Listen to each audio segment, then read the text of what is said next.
Working on a bitumen tanker can be a dangerous occupation. At a temperature of 180 degrees, if the bitumen comes in contact with skin or if it catches alight, the consequences can be dire. In the interest of preventing such a situation, Wormold has developed a dry powder fire extinguishing system, which uses a number of nozzles at danger points around the vehicle. The extinguisher can be activated from the cabin or the rear of the truck. Spokesman for Hawkins, which has road-making contracts with most of the councils in the Hunter, Peter Ryder, says the DMR looks likely to make the safety equipment a standard requirement. It's a new system that's been designed recently by Wormold, and this is the first spray sealing tanker in New South Wales and, as far as we know, Australia to have the system on. We looked at putting it on from a safety aspect. We believe that draft standards out are going to stipulate that it become necessary on all spray sealing tankers in future.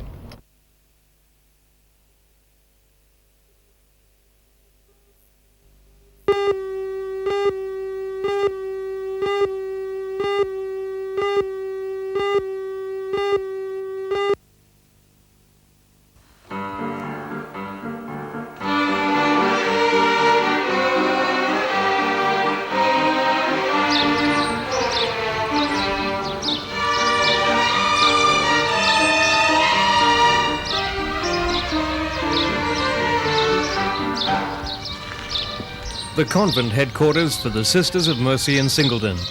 Well-kept gardens surround the centre of this religious order. But this quiet setting is also the Hunter Valley Centre for a unique musical teaching program. At the helm is Sister Judith Glaister, the local Catholic junior school principal and an exponent of the Suzuki teaching method.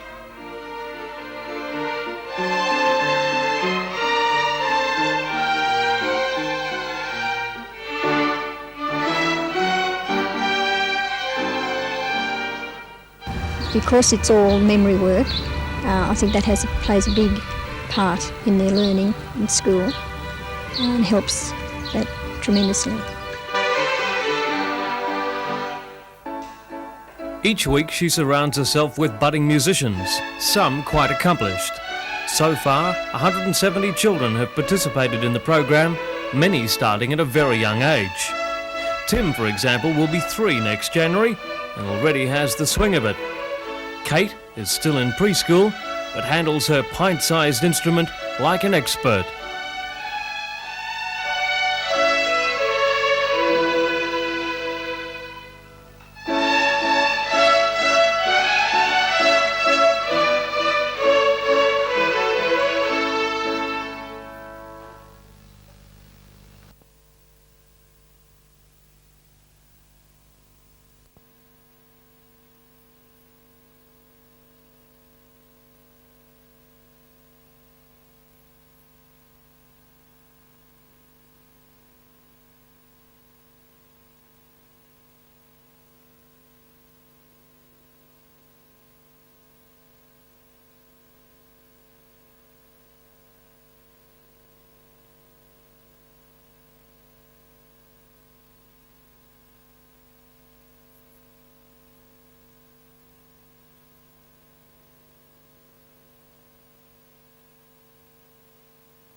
season was the first ever Christmas party of the Port Stephens Zone playgroups, and well over 500 toddlers turned out to enjoy the sunshine, fun and festivities. The zone was formed in 1981 with just 6 playgroups and around 100 families. 4 years on, it now includes more than 1,000 families and 26 groups within the Port Stephens Shire, an amazing climb of popularity that in itself is reason enough to celebrate. But today the excuse was the rapid arrival of the silly season, the coming Yule, Christmas. Amid a gaggle of children was the star of the show, that benevolent North Pole philanthropist, Santa Claus, handing out presents to wide-eyed and open-mouthed babes. Some were obviously excited about it all. A few thought it was all a bit too chaotic and noisy, while others again seemed almost nonplussed and showed a lot more interest in Novo the robot, supplied by the Greater Newcastle Building Society. For some of the mothers it was an exasperating experience, but for the grand old grey-bearded man himself it was just an introduction to what will be for him a very busy month ahead. Well, this is my first function, and I'm looking forward to many more. And how are the children this year? Yeah, they're very good. Santa, it's going to be a very tiring month ahead. Are you on any exercise program? Because you've got to be fit for the big night. No, when you get to my age, you don't need exercise.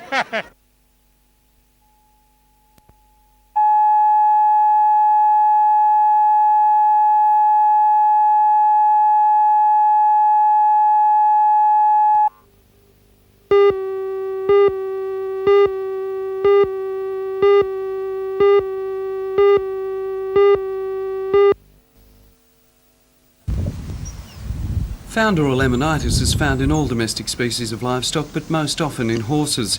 It causes lameness by damaging the sensitive hoof tissue and is very painful. It occurs when horses, particularly children's ponies, are overfed on lush green feed or grain, but can also follow uterine infections after foaling. In these cases, bacterial toxins are released which damage blood vessel walls, thus depriving the hoof of an effective blood supply. This leads to the separation of the underside sensitive tissues from the hoof, which for horses is very uncomfortable. According to veterinarians, horse owners should be very aware of the problem of founder at the moment because of the abundance of green feed. To counter it, feed intake should be monitored and carefully managed, and as well, horses should receive plenty of regular exercise. They stress that acute founder or laminitis is very painful and hence should be treated as an emergency, requiring immediate veterinary attention.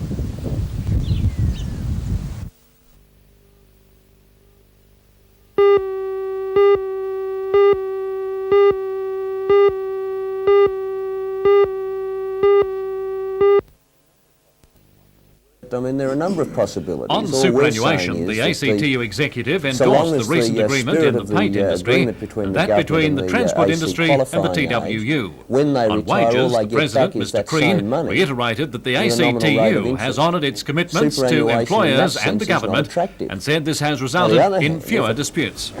But it is wrong to interpret that the guidelines and the accord commitment that we have entered means that no claims can be pursued or no industrial action can be taken.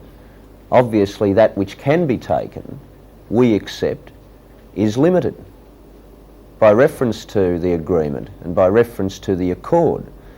But it is a completely wrong interpretation to be suggesting that no action can be taken, and to the extent to which that view has had some currency of recent times, we felt it was necessary to restate it. Turning to South Africa, Mr Crean said the trade union movement accepts the principle of sanctions, but emphasised that to be effective, they must work. There's not much point putting it on here, for example, if they can get it supplied elsewhere. And that's why the broad thrust of our approach has been down the economic sanctions path.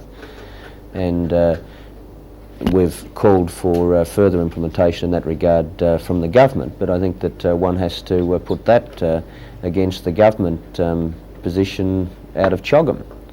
That is, if nothing has improved by the 6-month deadline, then the government indeed is committed to the imposition of further economic sanctions. And we would expect to be able to play something of a constructive role in that regard.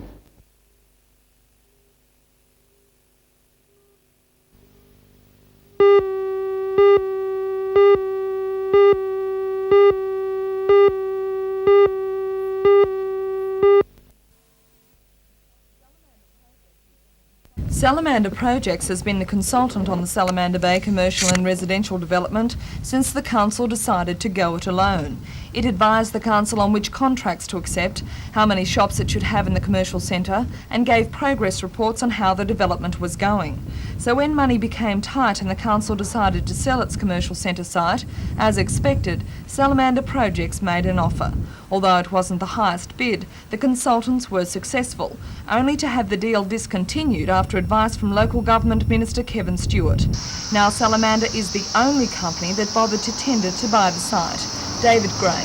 Were you surprised at all that your company was the only one that tendered for the Salamander Bay commercial site? Yes, we were a little bit surprised. The tenders were advertised nationally, and we would have expected there would have been a greater response to council's advertisement.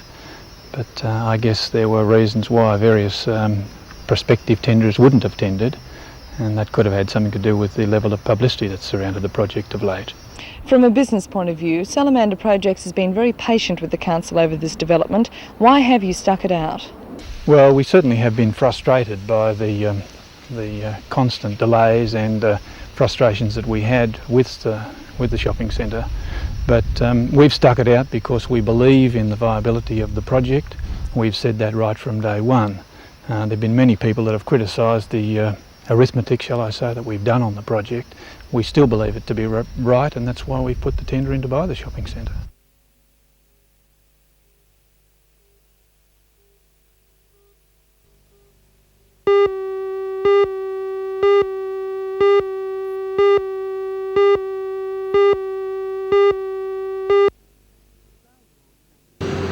It barrelled along Sandgate Road, Birmingham Gardens this morning with an escort provided by police and Hawkins transport workers. It had started the day from Torres Engineering in the Sydney suburb of Rylandmere, bound for the RW Millers Mount Thorley colliery at Silver. Weighing in at around 68 tonnes, it was the chassis of a Euclid R170 dump truck manufactured in Canada. When fully assembled with the body made by Lansdowne Engineering at Taree, it will be used at the colliery for overburden removal. Its capacity being around 160 tonnes.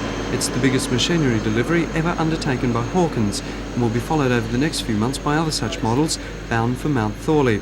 It certainly was a big dump truck, and with the price tag befitting its size, around $1.2 million.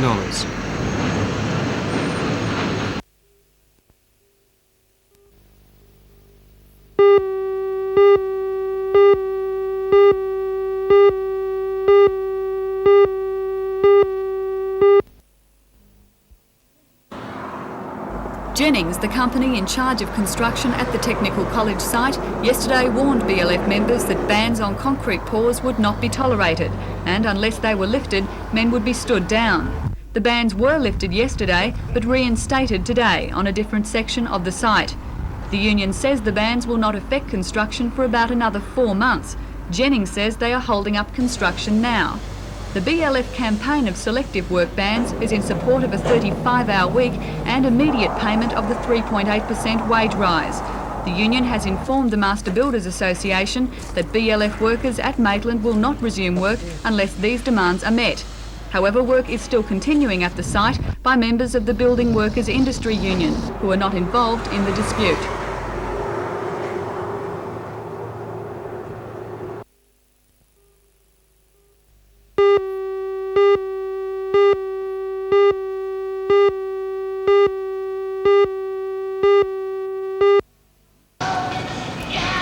Strait was closed to the public early this morning for the setting up of more than 100 stalls for this year's Christmas fair. It seemed that the wet conditions proved no deterrent to shoppers making their early start on buying Christmas gifts. And just to get them in the festive spirit, some carols performed by Santa's helpers.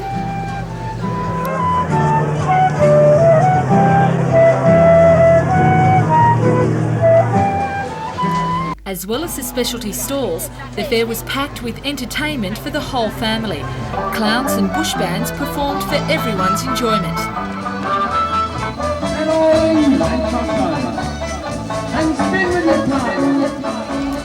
Although today officially marked the first day of summer, long-range weather forecasts are predicting a wet season ahead.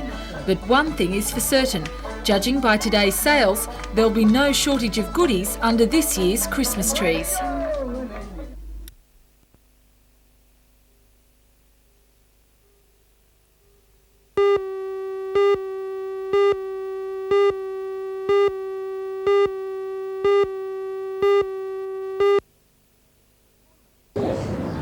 tournament continues throughout the week. Curry tomorrow, West Wallsend on Wednesday, Talara on Thursday and the final day at the Warners Bay Club on Friday.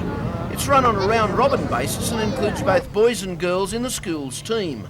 The trophy is the ABN Shield, put up in 1975 by the late Abe Connor, Bill Hale and Noel Dobie, hence the ABN of the Windale Gateshead Club. The single schools title, scheduled for March, is played on a knockout basis as opposed to this round-robin format and is only open to the schools who play in the fours competition. In all the years that it's been run, not one bowling club has refused permission for the kids to use their greens and facilities. The Warners Bay all-girls outfit weren't falling to male domination after this morning's rounds, as they'd beaten defending champions Curry and also the Maitland team.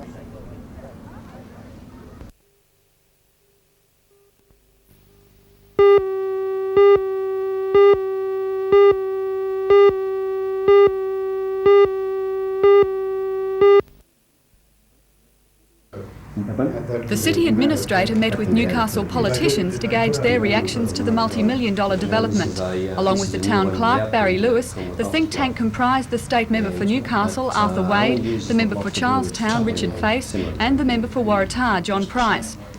Plans to develop the old Fred Ash site have been mooted many times over the past few years. However, this proposal has the approval of the city administration. The proposal is to build an international standard motel with or without a casino and with retail and office space on the site bound by Hunter Street, Wheeler Place and King and Burwood Streets. The city administration owns all of the properties on the block except for this cafe and the Westpac Bank. The offer to buy the land has come from a consortium of Sydney companies owned by GF Holding Proprietary Limited. They include Tavaland and Nita Homes Proprietary Limited. The consortium is expected to sign an option by the end of the week to buy the land for a price tag of $4,710,000 within the next 18 months. A development application must be lodged within 9 months of the option being signed. At this stage, a motel operator has not entered any formal agreement. Meanwhile, a major development at Lake Macquarie is poised to go ahead with the lodging of a development inquiry with the City Council to expand the Charlestown Shopping Square. The project will make use of the old Coles site and adjoining blocks of land. The extensions are expected to cost around $45 million, making the square the largest retail shopping centre in the Hunter Valley. Centre managers Lend Lease Retail Proprietary Limited say the two-stage project will include 2 major department stores, but at this stage they will not release the names of the companies involved.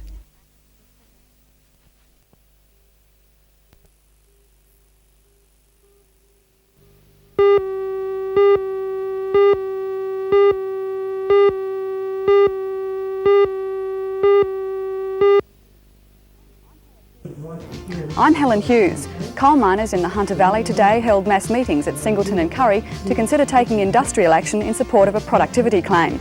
The matter is due to come before the Coal Industry Tribunal on Monday.